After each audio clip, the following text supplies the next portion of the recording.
defaulted on payment of rent, water, and other utility with respect to that property, and further caused substantial damage to the property.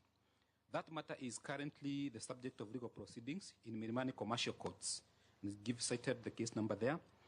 Then Mr. Kamweti also argues that the owner Buruku defaulted in rent payment amounting to 460,000 and engaged in stored recovery by dishonestly seeking more time to pay on allegations that his mother, Sisimoda Trufena Mudhoni Kiringa, had passed on in June 2021, a fact that was untrue as she passed on much later in October 2021. Mr. Kamweti also argues that the nominee further stalled the recovery of their accrued rent when he presented a check for Kenya shillings 389,995, which was dishonored upon presentation for payment. It was not honored when it was presented for payment, and he argues this constitutes a criminal offense under sections 316. Mr. Kamweti also argues that the nominee, the owner Buruku, accumulated water bills amounting to 74,375 Kenya shillings, and he used his position as a trustee of the Water Services Trust Fund to frustrate recovery of these accumulated bills. Mr. Kamweti has also argued that the owner Buruku accumulated and paid electricity bills amounting to 83,921 Kenya shillings, and he frustrated efforts to recover or disconnect electricity at the premises. He has also alleged a case of assault where the owner Buruku is alleged to have assaulted one Mr. Gibson Gitau, an estate agent, which constitutes an offense under section 250 of the Penal Code. Mr. Kamweti also alleges that on the night of Saturday, 19th of June 2021, the owner Buruku stalled recovery of the accumulated rent when he secretly and unlawfully interfered with and removed proclaimed household goods valued at 200,000 shillings. The auctioneers had visited Mr. Ruku's premises and had actually identified certain document marked for sale to recover the outstanding rent arrears, which owner Buruku is accused to have stalled. Then Mr. Kamweti argues also that owner Buruku vacated the premise. Okay. Vacated premises and left a significant damage. So cumulatively, Mr. Kamweti argues that he has suffered loss of 1,070,000 shillings and 546 arising out of the owner Buruku's failures. So basically, Mr. Kamweti argues, requests the committee to consider the ongoing legal dispute as an indicator of the nominee's unsuitability, and he also requests the committee to conduct a thorough integrity check on the nominee's financial and ethical record, including verification of pending legal cases and financial obligations, and ultimately request this committee to decline to approve the nomination on grounds of the nominee's past conduct, being inconsistent with the requirement of Chapter 6 of the Constitution. Thank you, Mr. Speaker. And anything on Cheptumo?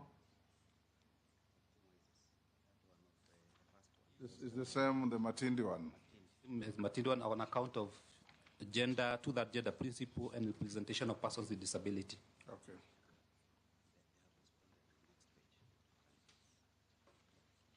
And honorable members, you'll find the responses of the two nominees in your files. In the interest of time, we can call in Honorable Ruku.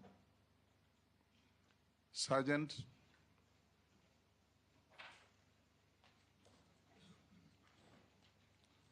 The room is hot.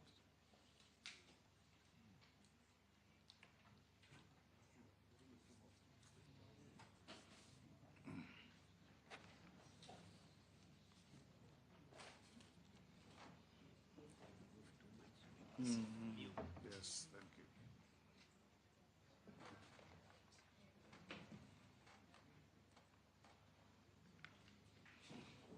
Jimo Kotiar, you okay? Good.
Bidi, are you ready?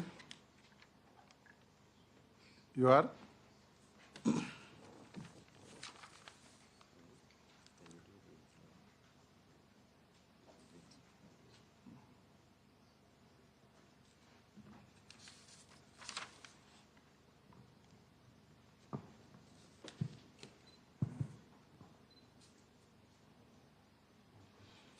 Honorable Geoffrey Ruku.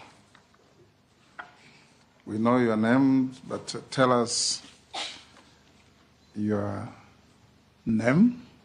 Then tell us if you are Christian, Muslim, or Hindu, or none of the above. Then you'll have to take an oath on the holy books there or through affirmation, as the case may be.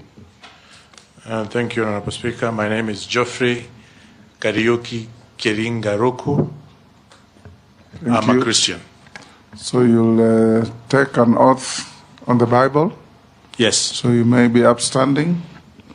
Hold the Bible in your right hand, raise it, and recite the oath.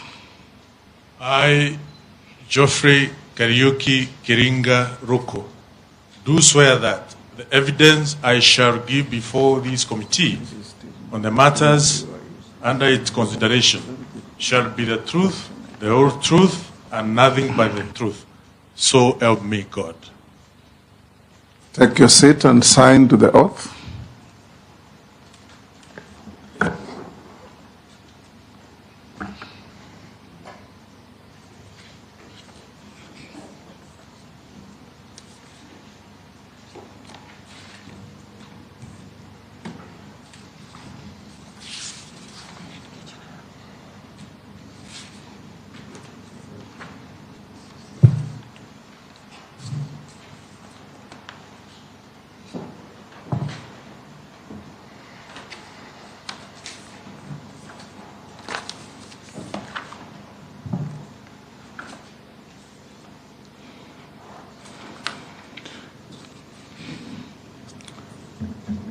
Honorable members and members of the media, for the record,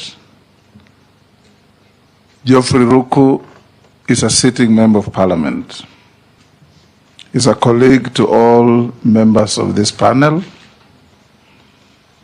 and he's been sitting and continues sitting in the chamber with them. That notwithstanding, members will ask you incisive questions to determine your suitability or otherwise for the position to which you are nominated. We'll start with an introduction. I'm the chairman of this committee, the Speaker of the National Assembly. I'll ask Honorable Junet. Honorable Junet Mohammed, Member of Parliament, Suna East, Minority Leader, Member of this committee.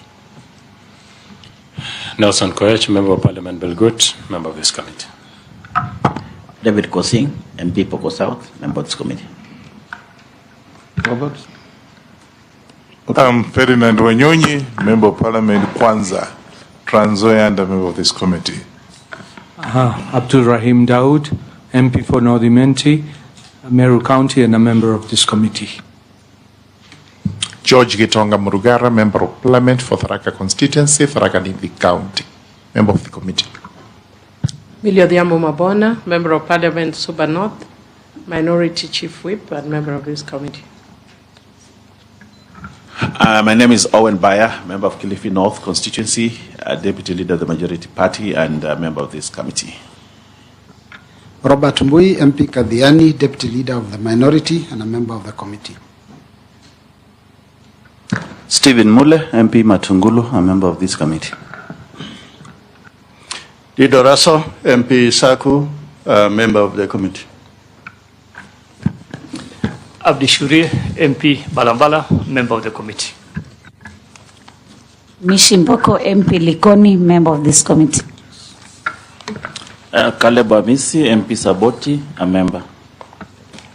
Naisula Lesuda, MP Samburu West, and a member of this committee. Thank you. The clerk. My name is Samuel Jeroge, Clerk of National Assembly. I have with me officers of the National Assembly who are assisting in the Secretariat, led by Deputy Clerk Mr. Kioko. Thank you. Honorable Ruku, will you hand over your documents to the sergeant to pass on to the clerk for verification before we start?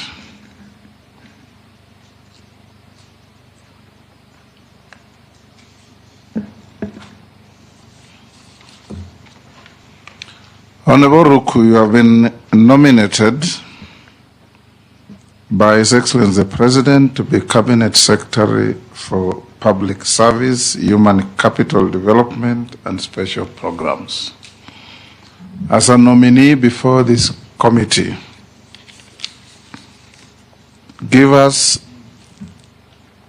a concise and precise story of your life. Who is Ruku? What do you stand for? Why do you think you are suitable for this nomination? In not more than 5 minutes. Thank you, Honorable Chairman, Honorable Speaker. My name is Geoffrey Kiringa, as I've mentioned. I was born in a village called Gogori village in Getipuri Sub-Location, Getipuri location in Bere, North Sub-County. I was born in the year 1978, February date 15th. I went to school in our local primary school called Getipuri Primary School, proceeded to secondary school, Chicago Boys High School, which I later joined Catholic University of Eastern Africa, where I studied Bachelor's of Commerce. And later, I joined the University of Nairobi, where I did a postgraduate diploma in diplomacy and international relations. Later, I joined the same institution, University of Nairobi, where I did Masters of Business Administration in Finance. And I graduated in the year 2009, then joined Embassy of Israel. But before then, I taught at Kenya Polytechnic then, students who are doing a diploma in diplomacy and international relations. Later I went to work with Oxfam GB for a period of 6 months under the Pan-Africa program.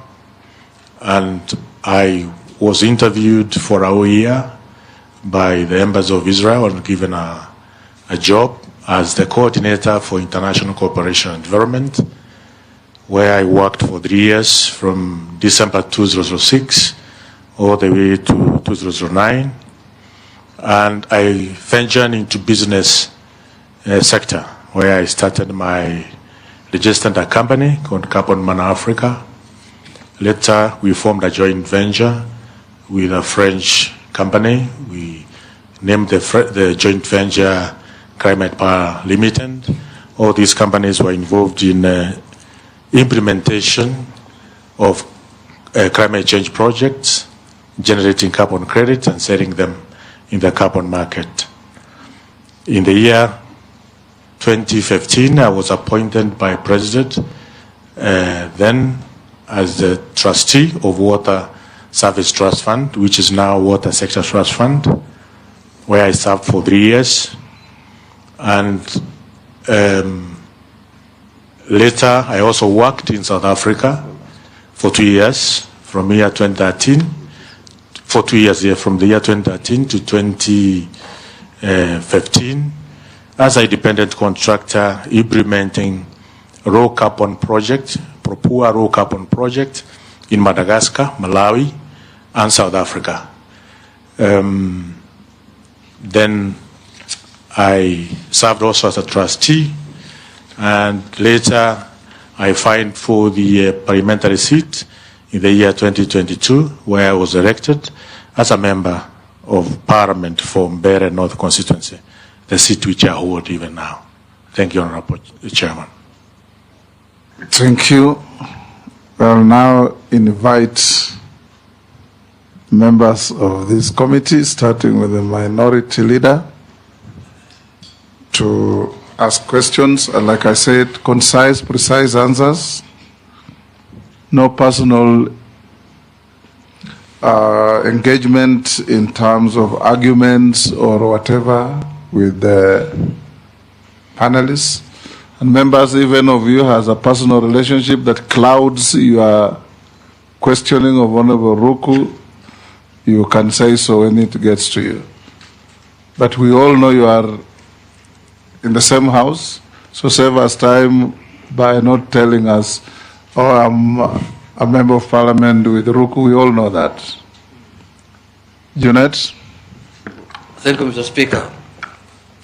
Mr. Speaker, I would like to ask the nominee that in 2023, you proposed an amendment to the Anti-Corruption and Economic Crimes Act seeking to decriminalize aspects of public procurement, fund management, property disposal, and contract tendering, as stated in section 45(2)(b) and (c) of the Act. And the bill faced opposition from stakeholders, including the ODPP and the Attorney General, who argued it will undermine anti-corruption efforts. Do you still uphold the objectives of the proposed amendment? In your view, was the criticism of the proposed amendment justified? And secondly, this one is, we are, looking at your suitability to be a cabinet secretary.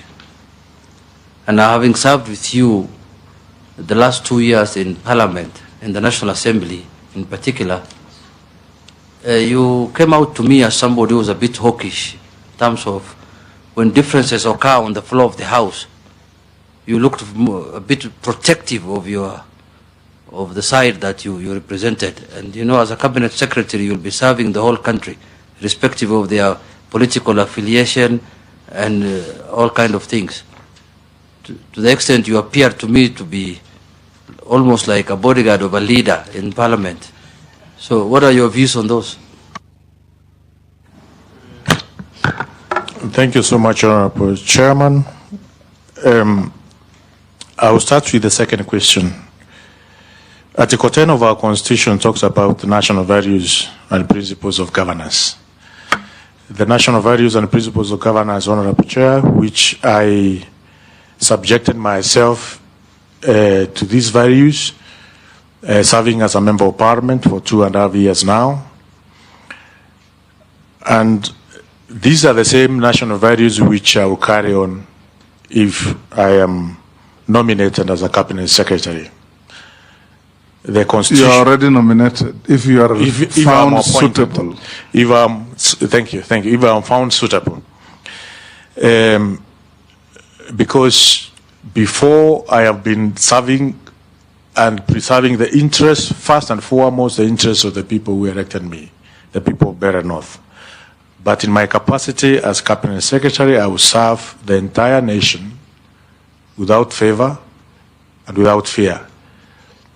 Because service delivery from Turkana all the way to Ramu, from Mandera all the way to Busia, must be served in a uniform, in timely manner, in cost-effective manner, in efficient manner.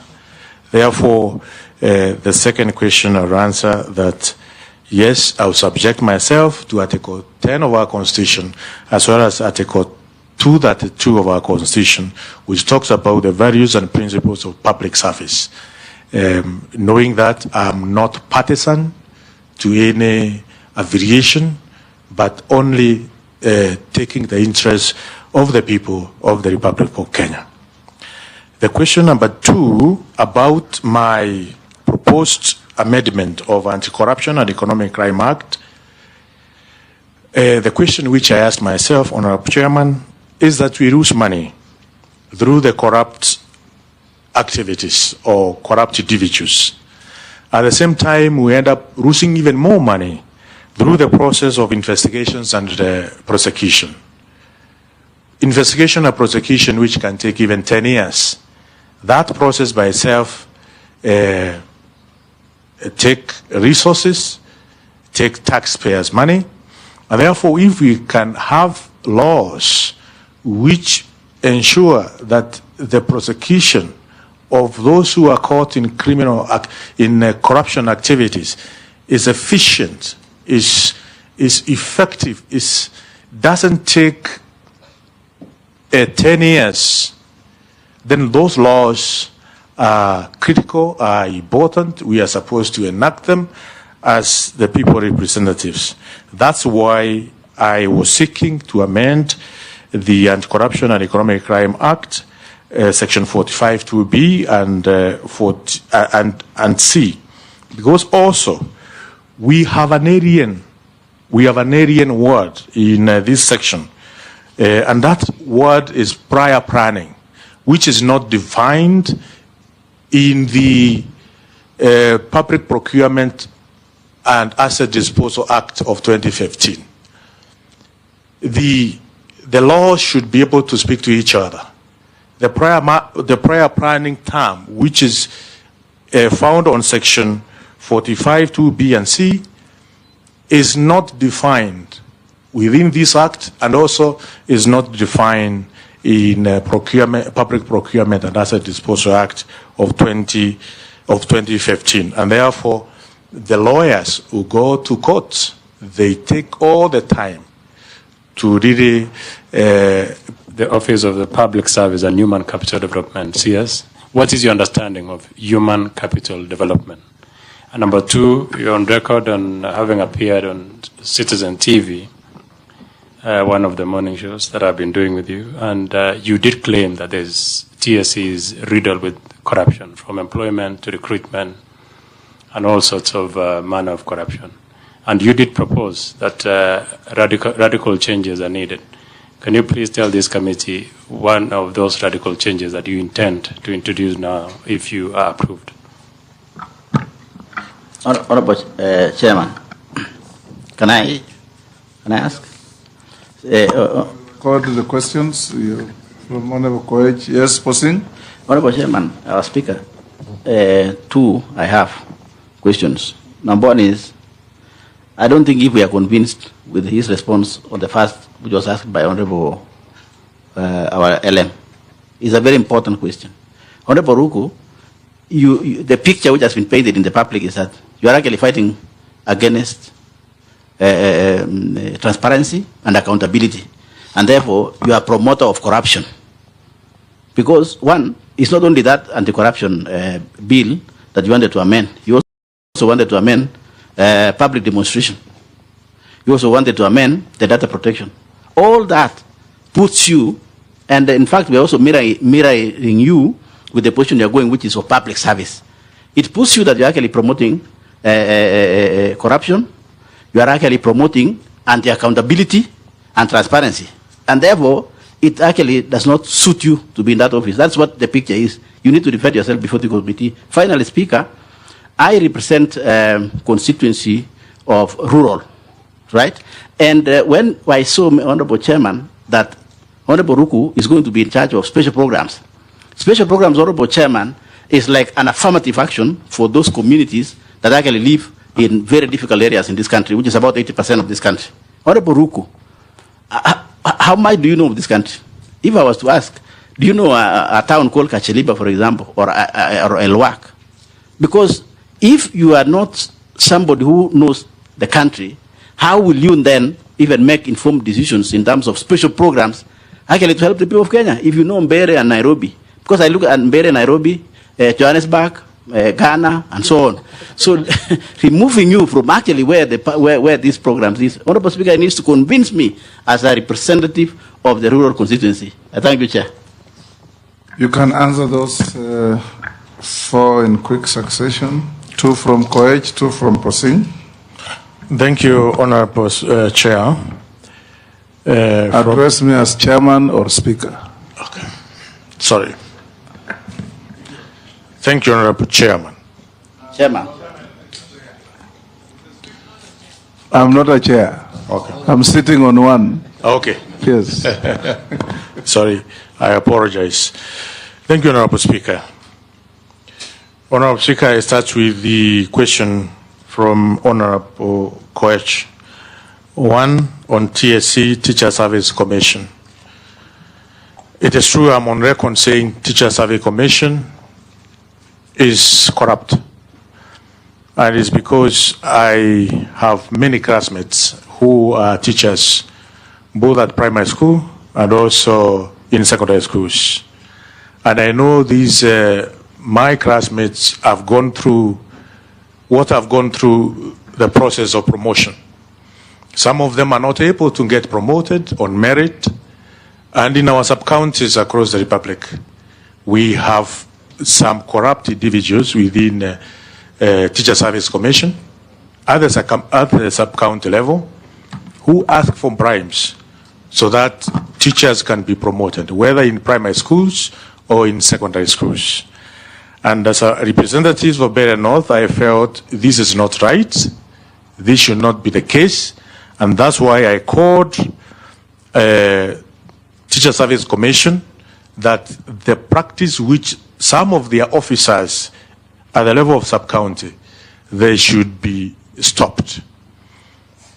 For me to ensure as a Cabinet Secretary in charge of public service, there are quite a number of recommendations which I will come up with. One is to look at the act which operationalized the commission, so that we see whether Teacher Service Commission is an extremely huge institution, whether it requires a number of directories which are chaired independently, managed independently by probably 3 executive managers instead of 1. For instance, promotion and hiring of teachers. Management of insurances. Honorable Ruku. Yes. Are you aware that TSC is an independent constitutional commission and does not fall under your jurisdiction if you are found suitable? Yes, Honorable Chair, I'm aware, but also I'm aware as a Cabinet Secretary in charge of public service delivery, whether by police service, by teacher service, or by judicial service, must be efficient. I have to ensure they are efficient, effective, and even time-bound, and also cost effectiveness as the Cabinet Secretary in charge of public service delivery. So moving forward, Honorable Speaker, corruption in public service, in any sector of public service, will work with the respective colleagues, cabinet secretaries, to ensure we have a proper, timely, effective, efficient public service delivery and performance in all sectors of government. Question number 2 from Honorable Koech, whether I do understand human resource capital development. Yes, Honorable Speaker. The training aspect of those who are in public service is extremely important. At the moment, we have Kenya School of Government, which offers different training of different professionals in terms of working within public service. And training is a very key component in public service delivery, so that we can have competent, well-trained managers or officers within the public service who will be able to ensure services are delivered to Kenyans properly. And also the issue of innovations. We have very innovative public servants who are coming up with different innovation, but that has not been taken care of properly, Honorable Speaker. And I will move with speed to ensure those who are within public service, they can be able to do research, they can be able to be innovative, so that, and even we can motivate them through some legal, we can come up with a legal framework on how to ensure they are properly compensated. They are properly, the innovations are properly compensated, so that instead of having foreign innovations coming to our government, we have local Kenyans, we have individuals within the public human capital development competitive and responsive to the needs of the people of the Republic of Kenya. The question on whether I know Kenya, whether I have a good picture as far as Kenya is concerned. Honorable Speaker, yes, it is true I have traveled across this republic in my different capacities. In my CV, you may see Nairobi and Joburg. But in my time working, teaching as at Kenya School, Kenya Polytechnic, working with the Embassy of State of Israel, implementing carbon credit project in Kenya. I have gone in many countries, and it's true. For instance, we were doing a different research in Kapenguria. With when you are in the private sector, you tend to also add value to different other companies which I may not have put on my CV, but it is true I have worked in different corners of this country. True, I have not been in a county like Mandera, but I have been in quite a number of. Sorry? I have been in Kisumu County. I have been in Mombasa County. No. I'm just saying the counties which have been. And by the way, I come from a marginalized community, which is also a semi-arid. And when you look at the research, the issues affecting the people of Bere, where the constituencies which I represent, they are very, very similar to the issues affecting the people of Tana River, the issues of the people of Turkana and other corners of this country. Bere North is one of those constituencies that receive food distribution or food relief from the special program. And I know how this special program has really assisted the people of my community. And not only food distribution, also it is important to note that Bere North constituency receive porridge from Nakanek for all students, all pupils who are from PPP to all the way to grade 4. So my constituency, which is marginalized, is similar to all the constituencies which are marginalized in 23 counties, which are under arid and semi-arid areas. Therefore, having faced these challenges firsthand, having worked, talked to the people in the special program to distribute food relief to my constituency, having talked to the people in the Ministry of Education under the NACONEC to ensure the children of Bere North who are in rural primary school are getting porridge every morning. I know the challenges affecting the children of Kenya in semi-arid and arid counties in the Republic of Kenya. And I will endeavor to ensure not only my children who I was representing are getting porridge and getting relief food, but another relief commodities, but all similar constituencies we have under these 23 counties in the Republic of Kenya. The last question was about your legislative proposals. You come out as being anti-corruption. That's what he asked. Can you answer that?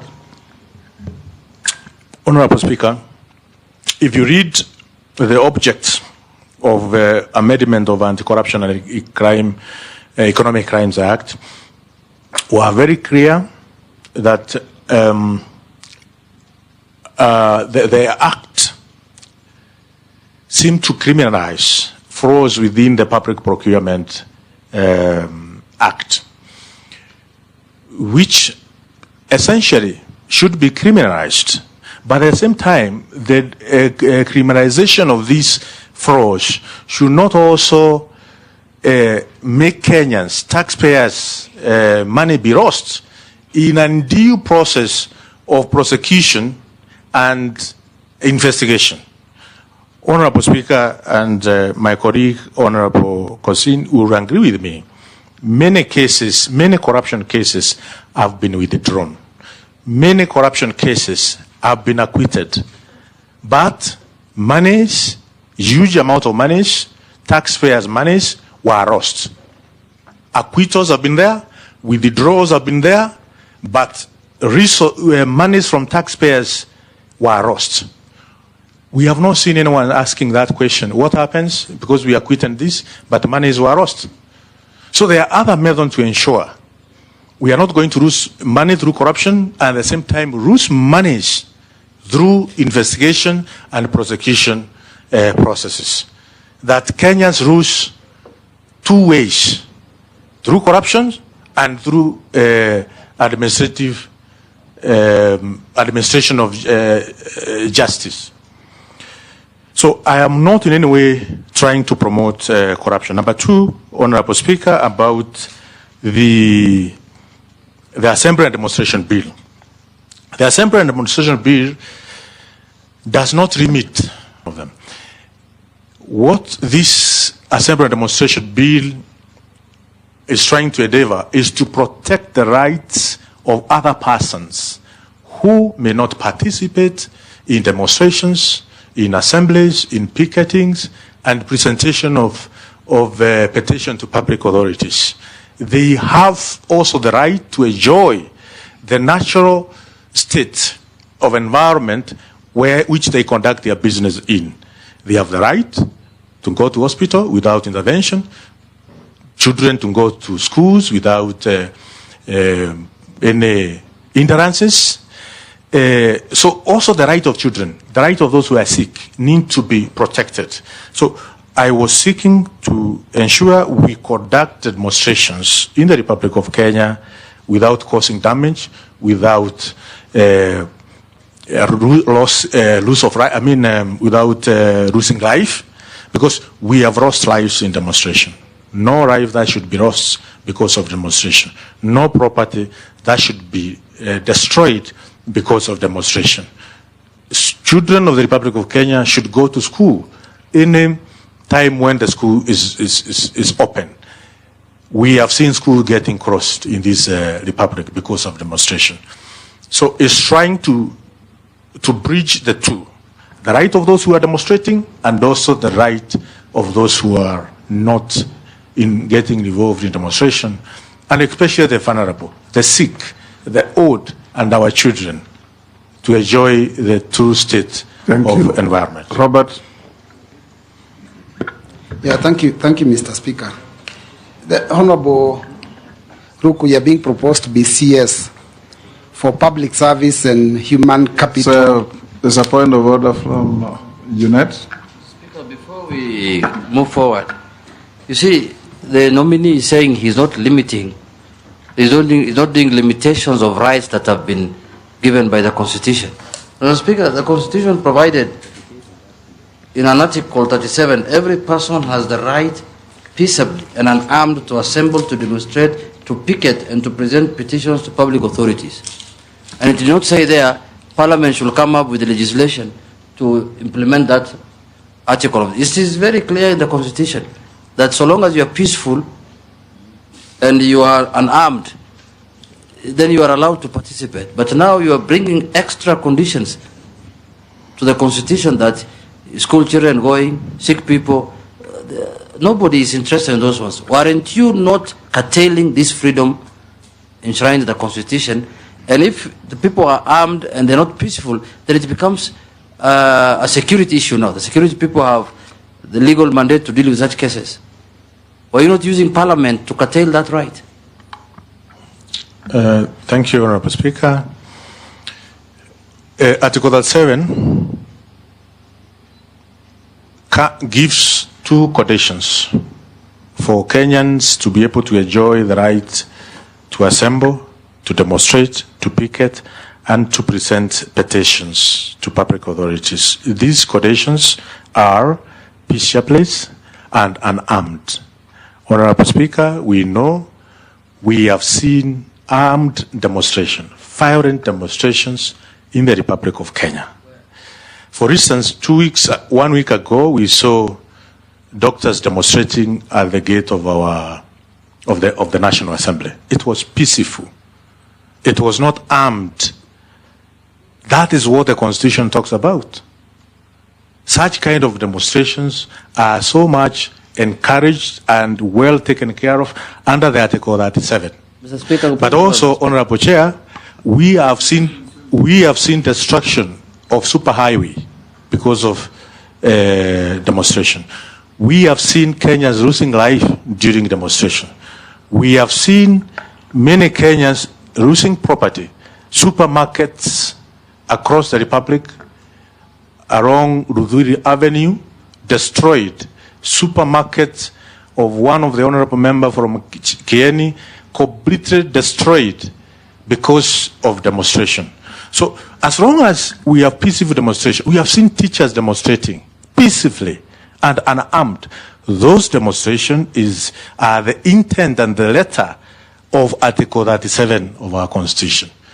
But the demonstration which we have seen where we have lost lives, where we have lost property, where destruction of national infrastructure or installations, those demonstrations are not foreseen in our Constitution. Thank you, Honorable Speaker. Yes, no, I'll not allow that. Robert? Yeah, thank you, Mr. Speaker, but it's If important we have time, I'll you, give you an opportunity later. Robert? It's important to remind the CS that, in fact, a lot of loss of lives in those demos came from police bullets, not the demonstrators. Now, these nominees for the Office of Public Service and Human Capital Development, and this nomination comes at a time when our public service is reeling under excessive deductions in their salaries because of additional taxation and, of course, increase in the deductions from NSSF and even the health fund. Now, and you know that, of course, salaries have not also gone up commensurate. Now, in one of the TV shows that you frequented very, very much, you did support very, very strongly the introduction of a tax that had been proposed for vehicles. In fact, you said when people have vehicles, then basically that is an income-making tool and that they should pay taxes. As you go to this office, do you still hold that view? Now, the second question is that recently one of our colleagues was captured telling fellow colleagues that they need to support the regime because when you support the regime, then you can be given letters to go and appoint people in your constituencies. And that was for Teacher Service Commission. Now, this is another commission that employs on behalf of government. So my question is, what are you going to do to ensure that there is not skewed employment and that employment does not become, a preserve only of those that are in the ruling party? Thank you, Mr. Chairman. Owen? Thank you. I've already said public service, TSC is independent. Yes. And they employ on their own. They will never refer to you when they are employing. If you find favor and you get appointed. Thank you very much, Honorable Speaker. I want to declare that the Honorable Ruku is my friend, but I would like to ask him this question. That the Honorable Ruku is on record many a times propagating and promoting Mogoka, which is actually a very harmful substance among the youth. And it is also on record that he initiated the process of redefining Mira in the statutes to include Mogoka. And we know Mogoka is a very harmful substance to many, many young people. And he has been actually at the forefront to push for it being legal and being consumed and to profit his people. I want to use that, his people, those that he represents. Assuming that this committee actually approves you, Honorable Ruku, How are you going to shed off this tag that you only belong to the Mbere people and the Embu people that grow miraa? And how are you going to now take the other road that you have to protect the children of the people that serve in the ministry that are going to serve from the harmful effects of Mogoka? I thank you, Honorable Speaker. Let's take one more, Millie.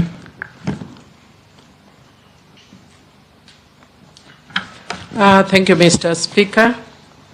Mr. Speaker, the question that I'd like to ask is, despite the responses that has been given by Honorable Ruku, it's really clear that your mind frame, while serving as a member of Parliament, was more towards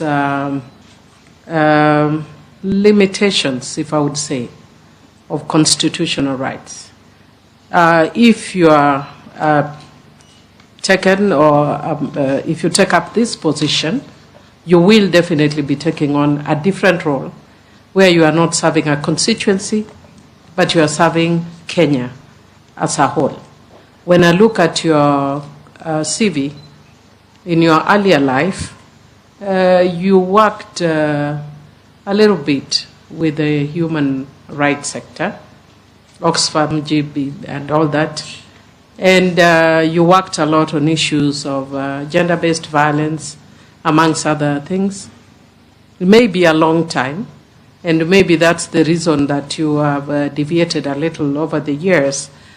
So my question to you is, would you be willing to have a clear paradigm shift from what has been evident in Parliament to have a clearer fidelity to the Constitution, where you focus on rights much more, enhance rights much more, and in specific on the issue of gender representation and ethnic diversity, because you'll be at a situation where you'll be called to do that. I'm just a little concerned that going by your mind frame while in Parliament, you seemed more guided, your philosophical leaning was more towards limitations. But you are going to serve Kenyans. Are you willing to take a paradigm shift that is more broadly embracing of rights, specifically gender, and issue of ethnic inclusion in appointments? You can answer those three. Thank you, Honorable Speaker. I will start with Honorable Miri question. And I want to assure this committee and Kenyans that I will ensure I abide by Article 232 of our Constitution, which talks about the values and principles of public service. And the values and principles of public service, the issue of fairness, fair competition and merit on the basis of the opportunities and promotions, as well as transparency, the issues of ensuring all communities in the Republic of Kenya are represented within the public service, as well as to ensure persons with disabilities, as well as members of all ethnic groups are part and parcel of public service. Article 232 of our Constitution bind us and will be binding me more than ever before to ensure I am firmly within the spectrum of Article 232, as well as Article 10 of our Constitution, and I think also Article 73 of our Constitution, Honorable Speaker, which talks about the leadership, the responsibilities of leadership, and this is a very critical article in terms of the objectivity and impartiality in decision making, in ensuring that there is no nepotism within public service, no favoritism, or any other improper motive or corrupt practices. I will abide myself with Article 10 of our Constitution, 73 of our Constitution, and Article 232 of our Constitution as a Cabinet Secretary of Public Service.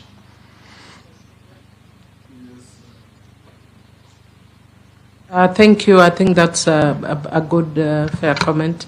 I'm just wondering, because you focus a lot on the issue of equality, I don't know what your perspectives in the Constitution are on equity, which is affirmative action, because you've not mentioned the component of gender. Because sometimes in being fair, you exclude, especially for a person like you who comes from a marginalized community. How do you intend to ensure that women are included, minorities are included? Of course, you've mentioned disability, so I won't harp on that. Thank you, Honorable Speaker. Honorable Speaker, I'm record on ASANS. I asked a question directed to Teacher Service Commission and also Public Service Commission on matters equity, on the issues to do with equity, and they responded my question. So even as a member of Parliament, I'm on record having asked a question on equity, and probably I can directly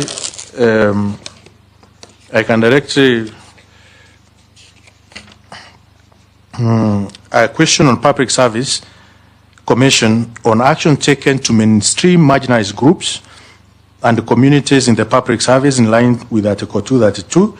And also I asked a question on Teacher Service Commission on inclusivity in recruitment procedures and affirmative action, safeguard to teachers from marginalized communities. So this is matters, Honorable Speaker, I hold dear as far as equity, affirmative action, marginalization, gender mainstreaming within our community or our government or public service to ensure we run a just government and a fair system for all people of the Republic of Kenya. Go to the next. The Honorable Bayer, who has agreed that he did, we are friends. Honorable Speaker, I did not initiate the changes of definition of what Mera is. Honorable Speaker, it is the Committee of Delegated Registration which, through the Minister of Agriculture, found it necessary to ensure there is no discrimination to the farmers of Mera. Mera or Mogoka is one plant genetically. In genetics terms, we call it Eduris. I'm forgetting the other botanical name of Mera. Eduris endaris. Eduris. Eduris? No.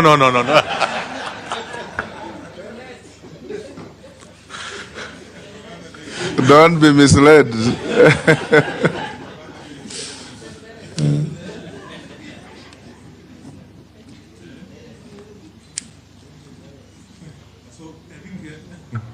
No. Honorable Speaker, that's Honorable Jeanette is trying to. So the truth of the matter is Mogoka and Mera have a common botanical name, but different species. So the Committee on Delegated Registration through the Minister of Agriculture was just ensuring that both Mogoka and Mera are properly captured under our laws, so that there cannot be discrimination of farmers of Meru who farm Mera and farmers of Embu County who majorly do the farming of Mogoka.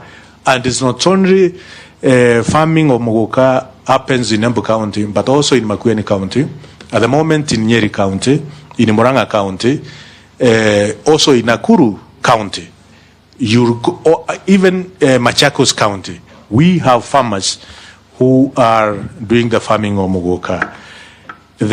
In Meru University, Honorable Speaker, we have an institute which is dedicated to the research of Mera. And all the matters, all the questions in terms of what my Honorable Mbaya is trying to claim, that Mogoka is harmful, Mera is harmful, these are questions which can be answered by a government institution known as Institutes of Mera under the University of Meru, where we have researchers or professors doing the research in matters Mogoka, matters Mera. And not only the chewing of Mera, but also value addition of Mogoka and Mera. They have been found, there are research which have been documented and actually published in scientific journals on the benefits of Mogoka, the benefit of Mera. There are scientific published journals from Meru University, also from the School of Biochemistry, Kenyatta University, done by one Professor Mario Pierongoge, who is a very good researcher now, the acting dean of School of Applied and Pure Sciences, Kenyatta University. He has done research on Mogoka and Mera and medicinal value of this crop. So we may want to give a negative publicity of a very important plant which cannot not only have economic benefit to the household in all those counties I've mentioned, but also as medicinal values in diseases like diabetes. I'm not an expert in that section, but there are professors who have found some of medicinal values for Mogoka and Mera. Thank you, Honorable Speaker. To Robert Mbui. Can I be careful not to make. Yes, go on and answer Robert Mbui's. Can I have a photo with Honorable Speaker? Let me give a disclaimer. I want to withdraw the issue of medicinal values as far as diabetes is concerned, because I'm not an expert, but I know there are published journals which can be submitted to this honorable committee on medicinal benefit of Mogoka and Mera. Go to Robert Mbui. Yes, Owen. Just a quick one. Honorable Speaker, I want to put it to the nominee that he used his privileged position in the delegated committee to push for a definition of a word of Mera in the statute, and for me that is legislative mischief. And Honorable Speaker, there is no way that a twig is the same as a leaf, because Mogoka is a leaf, the other one is a twig, and I think he needs to. And when the youth take this Mogoka, what medicinal value do they get? Honorable Speaker. Go ahead and answer. Thank you. Did you use your position in the committee to advance a selfish interest? No, Honorable Speaker, I never did that. There are more than 20. It's a committee of 21 members, and Honorable Speaker, I've only served as a member of the National Assembly for only 2.5 years.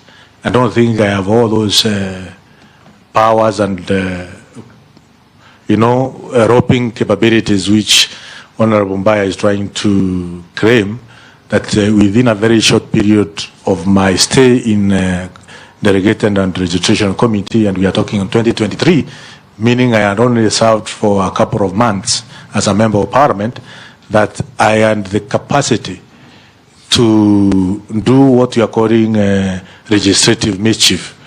I think coming all the way from a marginalized community called Mbere, I come to the National Assembly, and within a couple of months, doing legislative assembly. I think that is wrong, Honorable Speaker, and is Honorable Mbaya is not right. It is the wisdom of the Ministry of Agriculture and the wisdom of the Committee of Delegated Registration, chaired by Honorable Chemkonga. So it necessary and fit, and within the the statutes, the legal Go to the frameworks. next question. Yeah? Answer the question by Robert Mbui. Thank you, Honorable Speaker. Honorable Mbai, I will serve the Republic of Kenya without fear and without favor. The issues of employment will be cut across. The face of Kenya must be seen as per our Constitution, as per Article 232 of our Constitution. As a Cabinet Secretary in charge of public service, I will ensure these are issues which are mainstreamed within the public service. No nepotism as far as employment is concerned. When you talk about Public Service Commission, it is an independent, is a commission, is a constitutional commission. They have their clear-cut functions as a very important institution of our country. But also important to say, Mr. Speaker, Honorable Speaker, that government is not a net employer. Government is there to create an enabling environment for job creation, especially from our young people. And that is what I will endeavor to do, that public service create an enabling environment. If it's businesses which are coming to seek services in government in terms of business registration, at the moment is about a week or so for a business to be registered. I will endeavor to ensure it is registered within the same day. Public service delivery, so that we can be able to create more jobs within all the sectors of our economy. Thank you, Honorable Speaker. Mr. Speaker, he has not answered my question, my first question, because he was advocating for an increase in motor vehicle tax. Do you want our public servants to pay that tax, or you have changed your mind? Honorable Speaker, public participation, the centrality of our Constitution is public participation. We may come as an executive with an idea in terms of taxes correction, but when we do public participation, we get a different answer or a different opinion from the Kenyans, from the public. So, centrality of our Constitution is public participation. It was very clear when public participation was done that indeed that was not appropriate tax. And I abide with the people of the Republic of Kenya. They are supreme.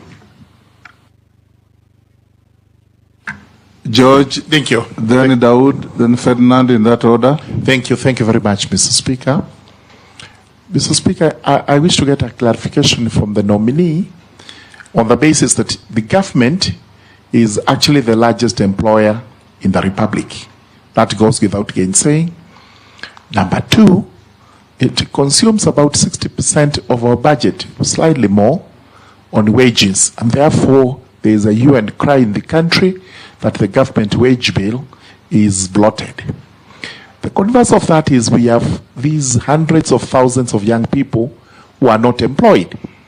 And the government should actually be working extremely hard to ensure that the youths get employed, they are able to eke out a living, either from the government or from whatever quarter. How will you, as the CS for civil public service and human resource development, how will you harmonize the issue of the bloated wage bill vis-a-vis the unemployment in the country, as a result of which we have very little money left for development? Thank you, Mr. Speaker.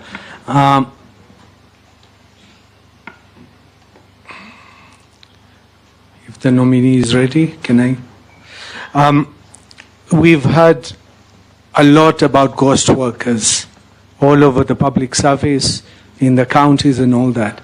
How do you intend to tackle the ghost worker phenomenon in the country so that we can reduce the wage bill?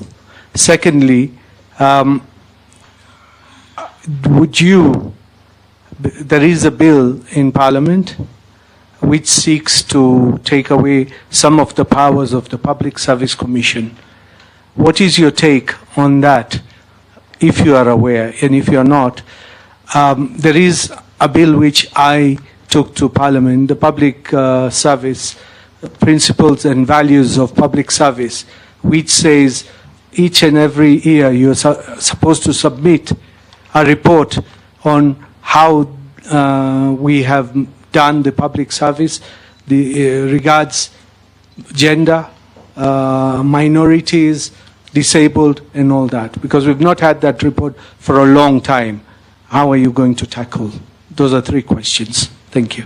Ferdinand. My friend is Geoffrey. We normally joke around with you. He's also a friend, but now on a more serious case, not joking. We joke quite a bit with you. First of all, the civil servants, I think it's just related to what other members, you'll not come out very specifically. Civil servants are really not motivated. And now with that energy of yours, you go to become a minister, hopefully you will. How are you going to assist the civil servant to be motivated in their services? Because, first of all, salaries are not very good, and you know that very well. And so, most of the civil servants you go around are very motivated. How are you going to do that? We want to bring this country to where it was years back. The other one is that, so very, very personal, my brother, to take money from the government and pay your personal bills. How are you going to do that, my brother? Don't cause the... How are you going to do that, my brother? Don't cause the nominee. He's just a nominee, he's not your brother. No, we call each other brothers. I've carried this forward. So for purposes of this, for the purpose of just this, a nominee. You are a nominee. Yes. How are you sorting out these problems? Thank you. And answer Murugara, Dawood, and Ferdinand. Thank you, Honorable Speaker. I'll start with the issue of ghost workers. It is true, we have experiencing ghost workers within public service. And my definition of ghost workers, Honorable Speaker, is anybody who is employed by government or offering public service who report to work and disappears after 10 or so minutes. We have cases where doctors will go, or clinical officers, or even nurses will report to work, and within 10 minutes, Honorable Speaker, they are out of dispensary, out of the hospital, to other clinics within the surroundings. Those are ghost workers. We have procurement officers, Mr. Speaker, who have ensured government vehicles which are supposed to be disposed are lying on parking yards for years. So government end up losing huge amount of money when it comes to disposing some of these vehicles. Public procurement officers who cannot ensure the disposal of public assets are done in a timely manner, it end up making government lose money. These are ghost workers. And I will come up with information technology, or rather a system we put a system in place which can be able to link all the government institutions. All the government institutions can be able to talk to each other in matters of civil servants who are reporting to work. The timesheet is an extremely important component moving forward, that once you go to your place of work, we are supposed to know you have reported at what time, and your output, what you have done that particular day, and what time did you leave your workstation. This can only be achieved through ensuring we digitize, we transform how public service is offered through a unified digital government framework. under the executive order 2023, did put the transformation of public service performance and delivery under the Ministry of Public Service. And I think having a unified digital government framework will enable us to solve some of these challenges we are facing as far as ghost workers are concerned. And it will help us in cutting the cost, in ensuring the service delivery is timely, is effective, is is effective, not only effective, but also time-bound.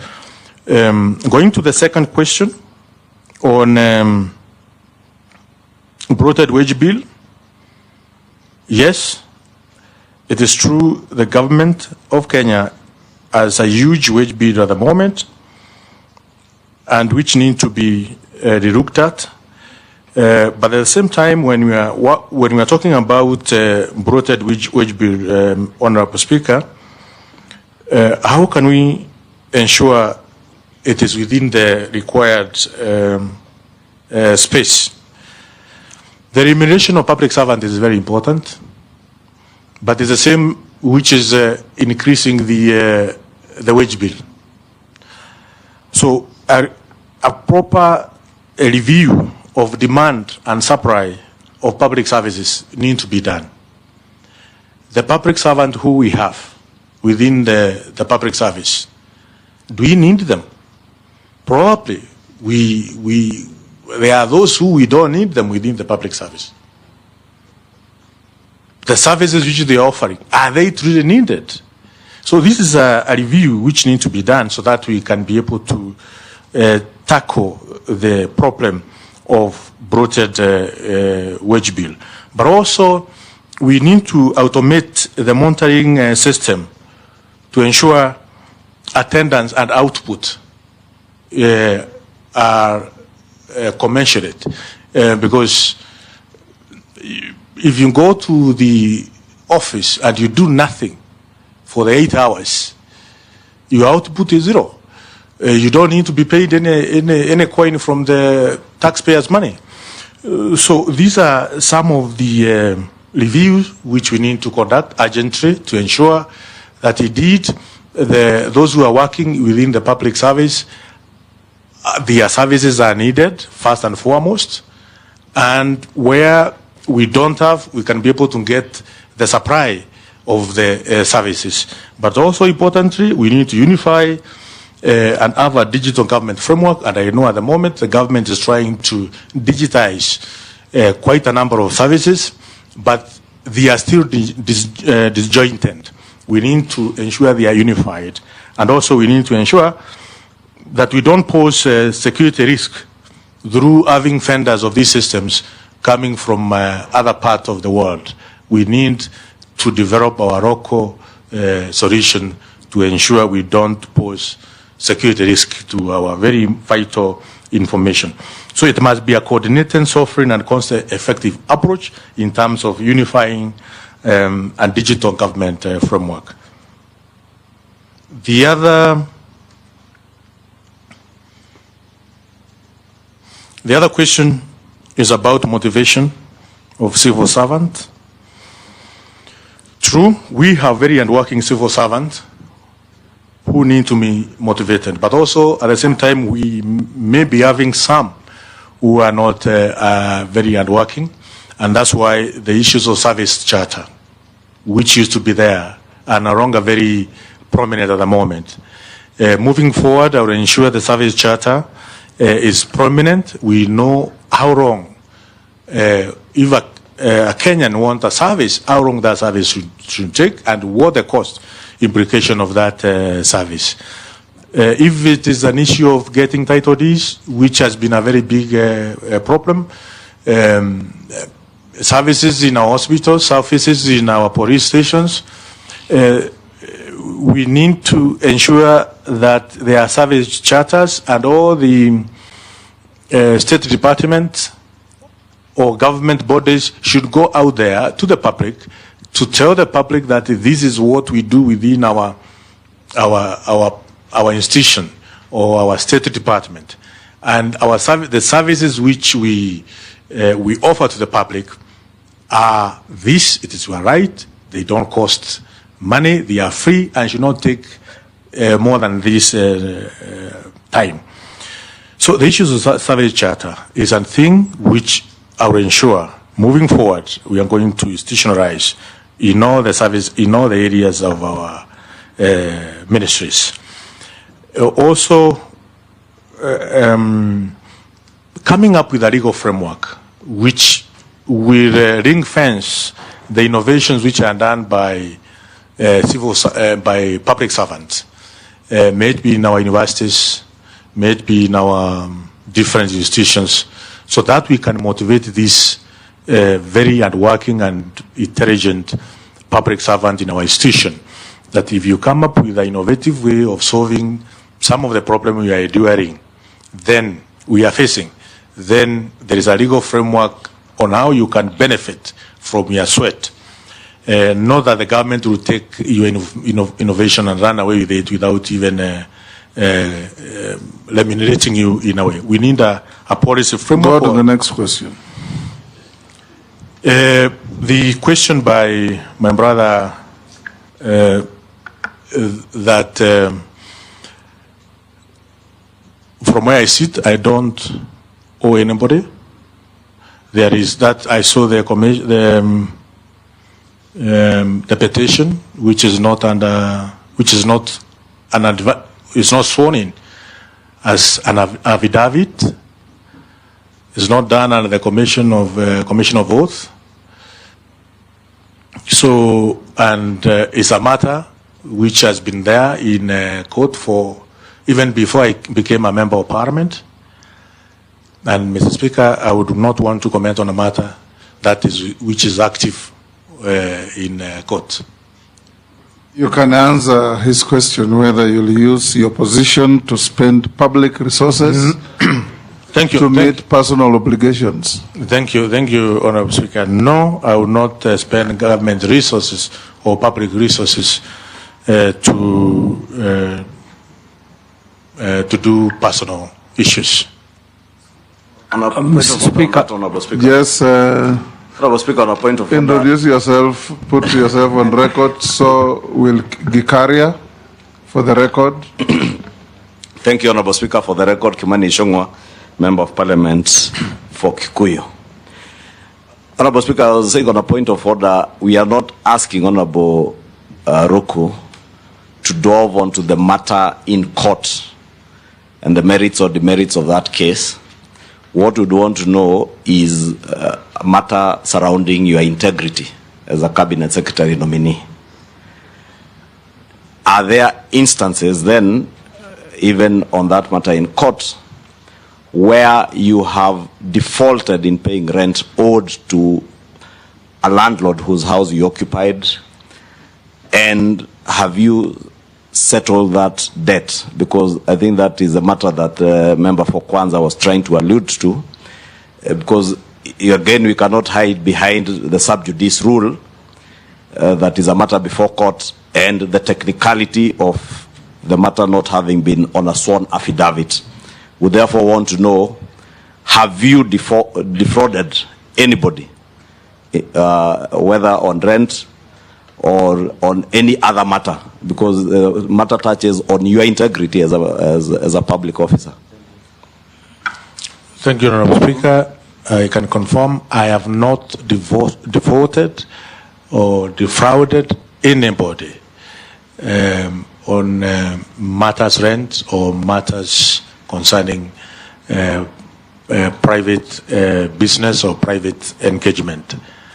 But we have very crooked people out there who may want to defraud you just because they think you have this title. Now they come up with all manner of claims. That's why, Honourable Speaker, I categorically say no to some of such individuals. Yes, Caleb. Yes, Daud, which one? My question about the Public Service Commission, being an independent commission, I asked you whether you are aware of changes which are being made to the Public Service Commission, and if you are appointed, will you interfere with the Public Service Commission roles?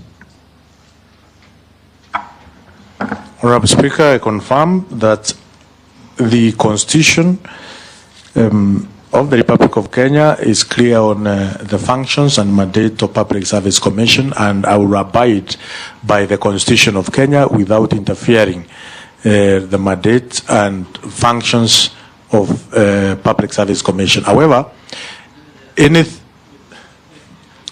thank you. Caleb, Yeah. then Mishi, then Shuria. Yeah, thank you. I wish you were as brief as that. You'll have moved faster.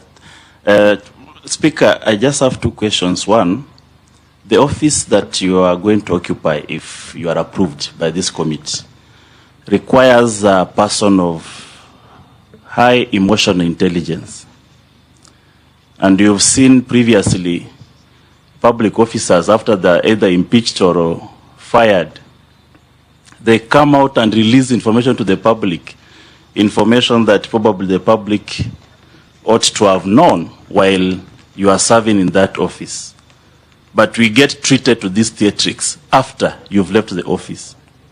And that is actually from even your immediate, immediate former occupier of that office came out and released information, which of course should have been released earlier so that the public is supposed to know what happens in those offices. But why am I asking you this is because your bills that have come out, be it the Anti-Corruption, the Demonstration Act, it looks like they are out of emotion.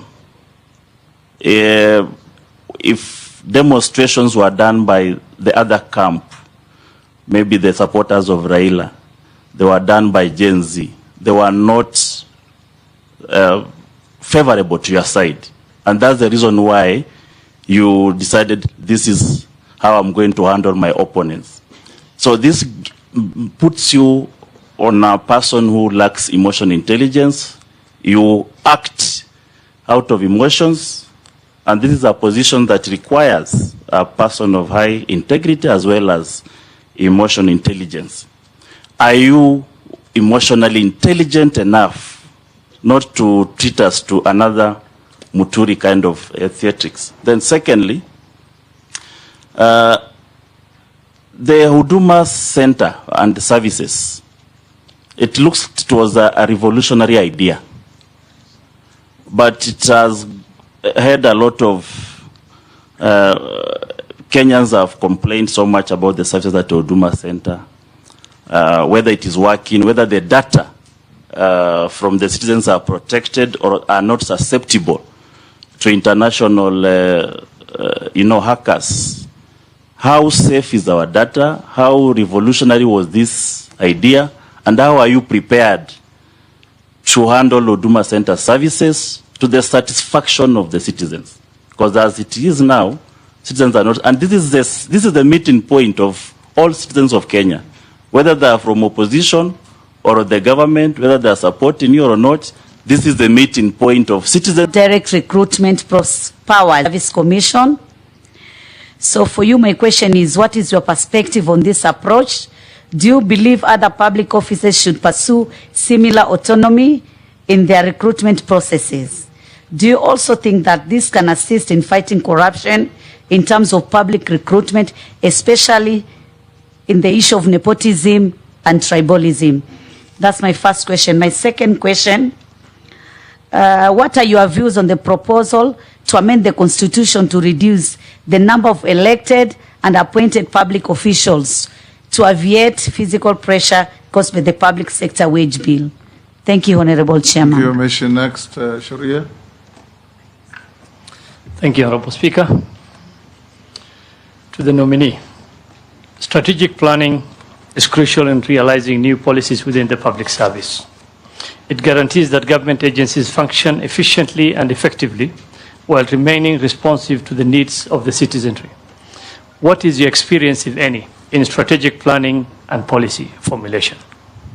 I thank you, Honorable Speaker. Thank you. Can you answer those three?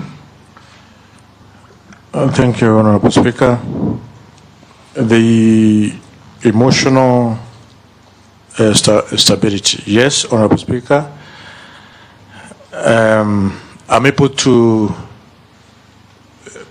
It's not only the two bills which my colleague has mentioned, but also, Mr. Speaker, I came up with the virtue asset bill, which is on different stages of legislative, which is an extremely important bill on matters to do with virtue assets within the space of our republic. I also came up with the election amendment bill, which is also in different stage, as well as sustainable development bill, which is also in different stages of legislative process. Honorable Ruku, the question from Caleb was very simple. Do you have high emotional intelligence or not? And was your proposal to amend the demonstrations law driven by what word did you use? Lack of emotional intelligence? It's as simple as that. Okay. Thank you. Yes. It was not driven by lack of emotional intelligence, Honorable Speaker. Then go on and answer him about Huduma centers. Thank you, Honorable Speaker. Yes, Huduma centers have revolutionized the way government services are offered in Kenya, and we need to move with speed and ensure we have a Huduma center in each and every constituency or in each and every sub-county in Kenya. At the moment, we have about 52 Huduma centers, and we have 290 constituencies. So we have quite a number of constituencies without Huduma centers, and we need to our fast track with, of course, the National Assembly to ensure we have necessary resources for the Huduma centers across the Republic of Kenya. Also, we need to bring in other services within Huduma Center. At the moment, we have almost 30,000 services which are offered virtually or on a digital platform. But when it comes to the bidding systems, we need to enhance the bidding system when Kenyans are paying. We don't want to have a situation where there is even cash handling at whatever service which is rendered by government. On issues to do with strategic planning, yes, I served as a trustee of Water Sector Trust Fund, and a strategic plan is a purview of the board, and I was one of those who went through the process of having developing a strategic plan for Water Sector Trust Fund in the year 2015. Also, as a member of parliament, it's a requirement for every constituency in the republic to have a 5-year strategic plan, which also I developed from Mbere North constituency, as well as policies. In terms of wage bill, I think I talked about the wage bill. Yes, we need to conduct a review of the public servant and the public services which are offered, and know whether we need some of them or not, and we see how we can cut down the wage bill, but at the same time remunerating those who are doing a good work or good work within the public service. But we need also how to take care of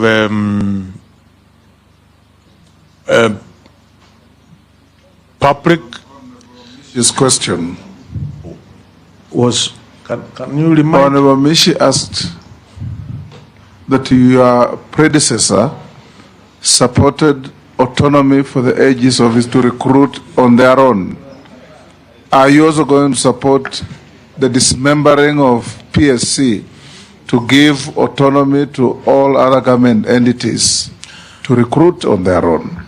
My approach, Honorable Speaker, is to come up with a unified digital government where all bodies within the government, whether it is police, National Police Service or Judicial Service Commission, all the recruiting agencies, we have about 1 million employees or public servants who are in county government, in Teacher Service Commission, in the military, or that we can be able to have a unified digital government where everybody or every institution knows what is happening in an institution called Central Bank, knows what is happening in another institution called Attorney General, chambers, or in whatever the government institution it is.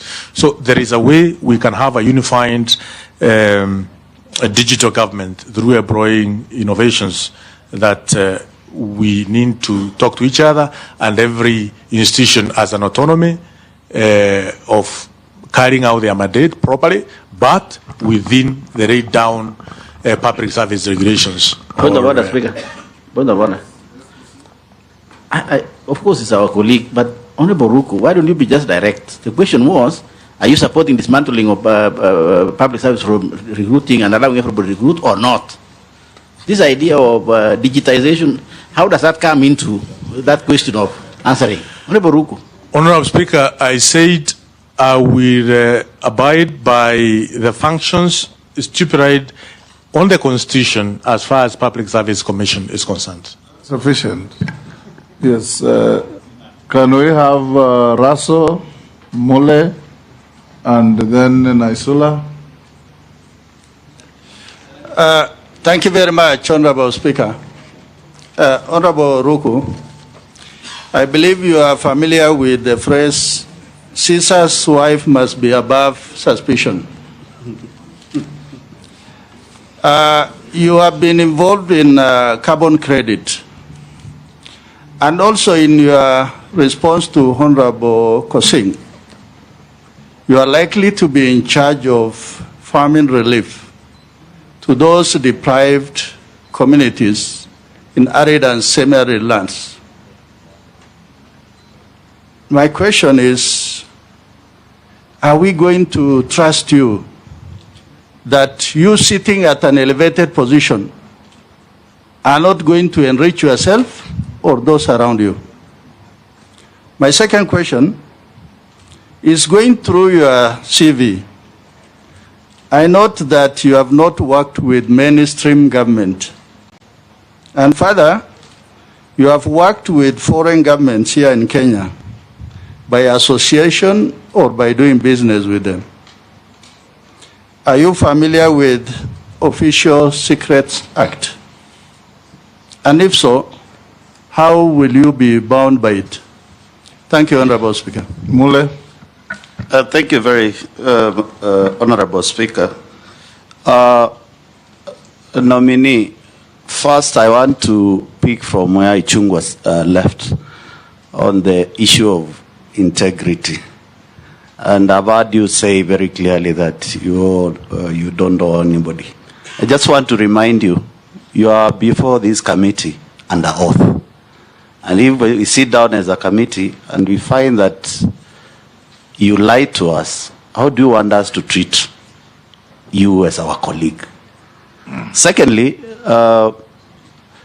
in the realignment of the government, it's perceived that everybody joining cabinet is an expert, and it can be alluded for the last nominations we have done.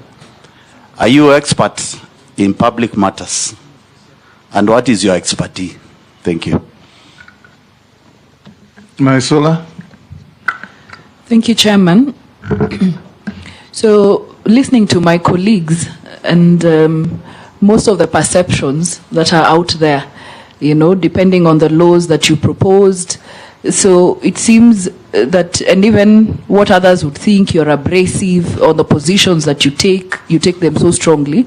I'd be keen to hear from you what leadership skills you'll be bringing to the table, from hearing from you, and not just the perceptions that probably we have or colleagues might have that you'll be bringing to the table. Secondly, the issue of interns in public service. There's a program that's going on that interns are recruited for a year, and after the year, they go back to look for employment. I would like to hear what is your take on the absorption of interns into the public service after they finish the internship. Thank you. Can you answer those three? Thank you, Honorable Speaker. On matters carbon credits, I did not understand. How did it come in?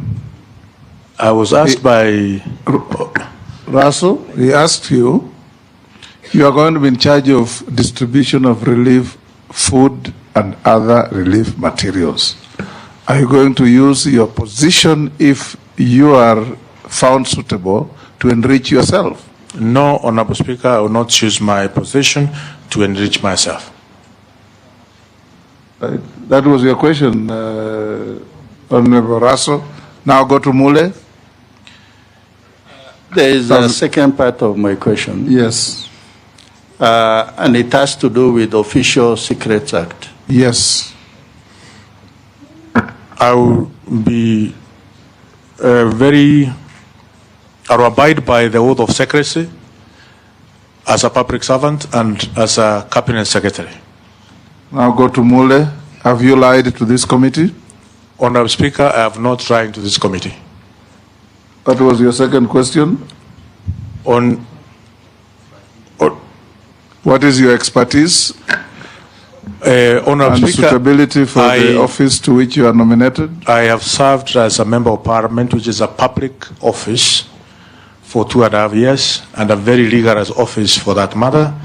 And as I said from the beginning, I am subjecting myself to Article 10 of our Constitution to ensure I serve the people of Better North with commitment and dedication, where we have done a very commendable job in terms of administering bursaries, doing our schools, and anything that is within the mandate of Member of Parliament as far as the people of Better North whom I represent. Go to Naisola's question.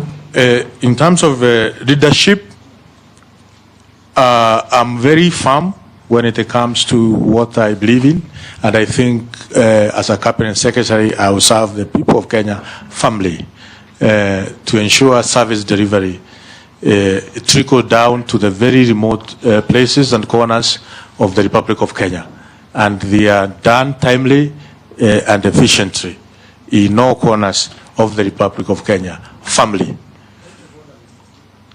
Yes, Robert? Yep, we need to put the record straight, Mr. Speaker, because the nominee has said that as a member of parliament from Bere, members of parliament administer bursaries. I think that's out of order, and he needs to withdraw that statement because we do not administer bursaries. We give oversight. You know, we oversight to ensure no discrimination whatsoever. Yes. Thank you. And I have performed that excellently, Honorable Speaker. Majority Leader Hold, Gikaria, introduce yourself. You came late, then ask one question. Then we close with And the interns. Thank you. Oh, yes, absorption of interns. It is true the internship is done between 6 months to 12 months at the moment, and we need to enhance the internship program in terms of once you finish the internship, what happens next. At the moment, there's no even certification which they are getting. I will ensure any young person who has done internship with the public service gets certification, and we put as an added advantage in terms of recruitment in other government institutions that if you have served as an intern, you have an added advantage to get a job if you do qualify for the role which you have applied. Thank you, Honorable Chair, and my apologies. Honorable, my name is David Gikaria. I represent Nakuru Town East constituency. Thank you, Chair. Mine is about productivity from the public servants. Honorable Chair, occasionally it's a policy, a labor law policy where a worker has to go on leave. Honorable Chair, I've been looking at some reports from the Public Service Commission. Thousands of public servants do not proceed on leave for various reasons. Maybe they just protection of their position and things like that. And leave things. So what I'm just saying, Honorable Speaker, is what is he going to do to make sure that public servants proceed on their leave on time, mandatory leave? Thank you. Yes, Ruku. Honorable Speaker, in terms of productivity from the public service, yes, we will ensure that we have accountability as far as public servants are concerned. The output, to ensure the output is measurable, we come up with such innovations as timesheets, which shows that indeed you have gone to workstation and you are doing as per the required of your workstation of your or other service which you are offering to the public. So these will be tools, some of the tools which you will use to measure your output, and in that case to ensure you are productive within your workstation. And this should be mainstreamed across all the government institutions or all the government ministries. For instance, I can give an example, if you allow me, Honorable Speaker, that in judiciary we have a prosecutor, we have an investigator, we have a magistrate, and if one of them is out of the workstation, one of them does not do his or her job properly, then the entire process is derailed. So we ensure that if you are on a case, an investigator, you do your investigations timely. If you are a prosecutor, you don't go to a magistrate and request 2 months to do the investigations, you know. So that Kenyans can have value for their money. On retirement, the policy at the moment is that once you reach the age of 60, you should proceed to retirement. We'll ensure the process is, the system is digitized. We know when you got into employment, when your date of birth, and by the time you are hitting 60, unless the very specialized skills which may be required within the public service, of course, through the recommendation Public Service Commission, that you may have 2 years probably of the service. But at the same time, we need to synchronize, because when you talk to the universities, professors retire at the age of, I think, 70. When you talk to judiciary, judges retire at the age of, I think, also 70. So we need to harmonize the retirement age. No, I have not said 270. I'm saying there's need to look the harmonization in terms of which is the right age, depending on the skills which you have for retirement. They should be skills based. Majority Leader. Thank you, Honorable Speaker. Honorable Speaker, mine will be two very quick ones. One in relation to what I think either Robert or the member for Matungulu had asked on your experience. Because you've only served in public office for just 2.5 years. From your CV and everything, all the documents you've submitted, you've only been in public office as a member of parliament for the last 2.5 years. And you're now transitioning from elective office, having served only for 2 years, to an appointive office in the executive. We have seen in the recent past people who served for one term of parliament and transitioned to the executive become extremely arrogant, overbearing, on other leaders, holding especially members of parliament with contempt. Are we likely to see the same arrogance, contempt for members of parliament and other elected leaders that we have seen with others who served before you in parliament for one term, now that you even served for half a term, not even one term?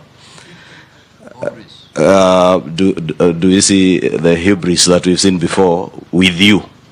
Should you be approved by this House? My second question, Honorable Ruku, you have been a key defender of this government in and out of parliament, on national TV, in the villages in Embu. And the president from the executive has expressed his frustration with having cabinet secretaries who cannot espouse a single government policy, who cannot be there to speak for and on behalf of government. If you are approved in your transition to the executive, are you now going to become too bossy to be seen to defend the same government that you are being appointed to? Will you be too bossy to interact and work with members of the public, or shall we see the same Ruku who was able to espouse government policy and government agenda on national TV? Are we going to continue seeing that side of Ruku in articulating government policy and communicating what government is doing to the Kenyan people from the executive? Hold, Ruku. Mary Masa, you've just come late. Introduce yourself and ask only one question. Thank you, Speaker. I'm sorry I'm late. I was in another committee. Masa Mary is my name, MP South. Honorable Ruku, I just have one question. How are you going to ensure that there is transparency and accountability in public service, especially when it comes to recruitment into public service opportunities, which is perceived by the public to be a preserve of a few or a few regions? How are you going to ensure there is that equity? Thank you. Thank you so much. For Honorable Mase, I responded to that, Honorable Speaker, that the Constitution, Article 232 and 10 of our Constitution, I will abide by that to ensure no nepotism, no corruption as in employment, and more so within the public service. I will go out of my way to ensure Article 232 is well followed. The question by the Honorable Kimani Ichung'wah, the Leader of Majority, I will work very closely with the leadership of the Parliament, National Assembly, and the both Senate in terms of the committees, the departmental committees. The question was, will you be bossy, condescending, and arrogant? I will not, Honorable Speaker. You will not see such kind of character from me.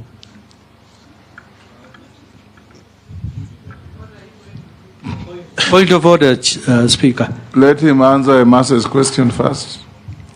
I have started with the Masa's question. Okay. Number two, from Honorable Kimani Ichung'wah, yes, I will continue articulating the government policies, the government project to Kenyans, because the Ministry of Public Service cut across all other ministries. I will do so firmly, and this is a government of the people of the Republic of Kenya. All services which government is offering, I will continue articulating the government policies and why they are doing. Government is doing so. So, Dawood, what was it? I don't know if it was the slip of tongue. He said he will just be working with the leadership of Parliament. Will he work with the other MPs who are not in leadership? I will work with each and every member of Parliament, both National Assembly and the Senate. Thank you. Honorable Ruku. As well as the county governments, because the public service cut even in the county government. A few questions from the public. What will the Cabinet Secretary nominee do for persons with disabilities? On employment, that you already answered. The public service in Kenya has often faced criticism for nepotism and lack of accountability. What concrete measures will you implement to ensure that recruitment and promotions are strictly merit-based? You have already talked on that. This you haven't, you can answer. What is the nominee's perspective on the widespread perception that social protection programs like Inua Jamii are politically targeted rather than needs-based? The second one that you can answer, what is his stance on conducting a nationwide lifestyle audit of all public and state officers as a condition for holding office? If appointed, would he recommend the same? You can answer those two. The first one, in terms of ensuring those who are physically... that one you already answered. I told you answer. What is your perspective on the widespread perception that social protection programs like Inua Jamii are politically targeted rather than needs-based? Thank you, Honorable Speaker. Inua Jamii is a very key component, a program for the people of the Republic of Kenya, especially those who are aged, and through our administration, through the chiefs and assistant chiefs, and also the public opinion, our elected leaders in our grassroots MCAs will ensure the Inua Jamii is well targeted, and it target the very vulnerable in our communities, and also those who have reached the age of 70 and they don't have the dependents who can take care of them. Through consultative forums for opinion leaders, field elders, chiefs and assistant chiefs, and also our MCAs to ensure... You will not politicize the program? I will not at any moment politicize this very important program. Lifestyle audit? Yes, lifestyle audit has been tried in the past. I think it's something that we may want to consider moving forward, so that we minimize to everybody be accountable, especially the public servants. Thank you, Ruku. We'll ask you a few other questions. What is your net worth?